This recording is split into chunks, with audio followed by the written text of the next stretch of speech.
এই ছেলেটা নাম কি রে তোর? আমি বললাম কুষ্মান্ত। মেঘবালিকা লিখেই আমি। মিথ্যে কথা, নাম কি অমর হয় কখনো? আমি বললাম নিশ্চয়ই হয়, তবে আমার গল্প শোনো। সে বলল শুনবো না, যা।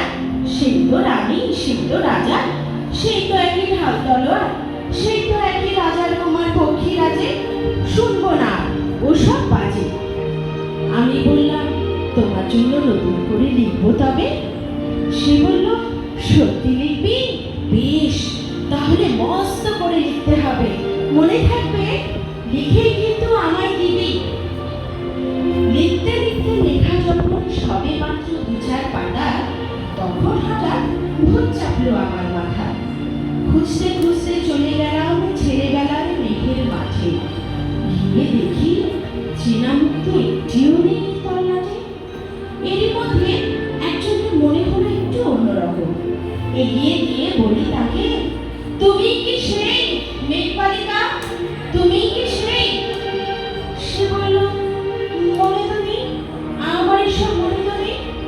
সে বলল তুমি আমায় লেখার কথা বলেছিলে, সঙ্গে আছে ভাসিয়ে দাও গায়ের ছিলে।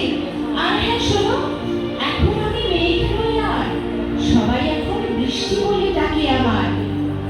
বলেই হঠাৎ চুল থেকে নখ এক পশলায় আমায় পুরো ভিজিয়ে দিয়ে অন্য অন্য বৃষ্টি বাদলের সঙ্গে নিয়ে মিলিয়ে গেল খরস্রোতায়, মিলিয়ে গেল দূরে কোথাও, দূরে দূরে।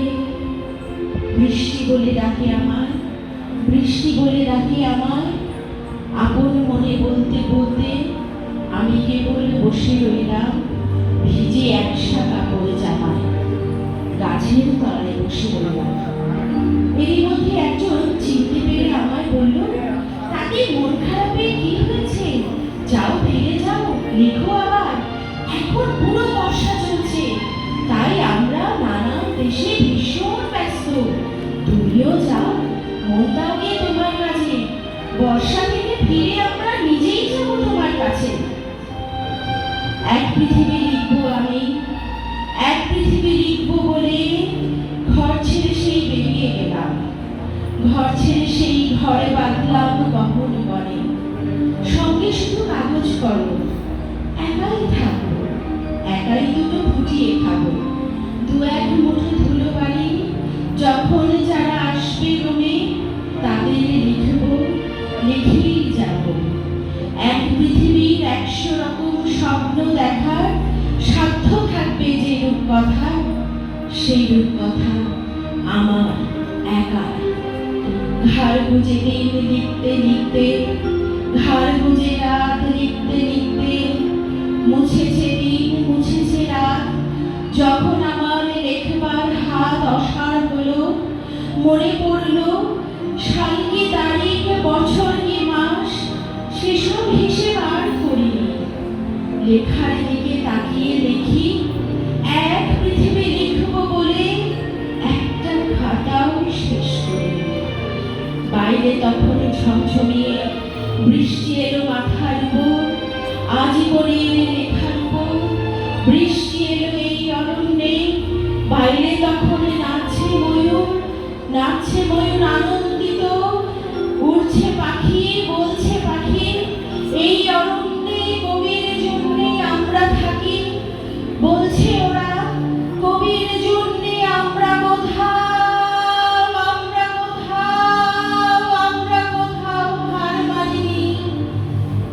কবি তখন কুটির থেকে তাকিয়ে আছে অনেক দূরে, বনের পরে, নদীর পরে, গাছের পরে, সেই যেখানে সারা জীবন বৃষ্টি পড়ে, সেই যেখানে কেউ যায়নি, কেউ যায় না কোনোদিনও।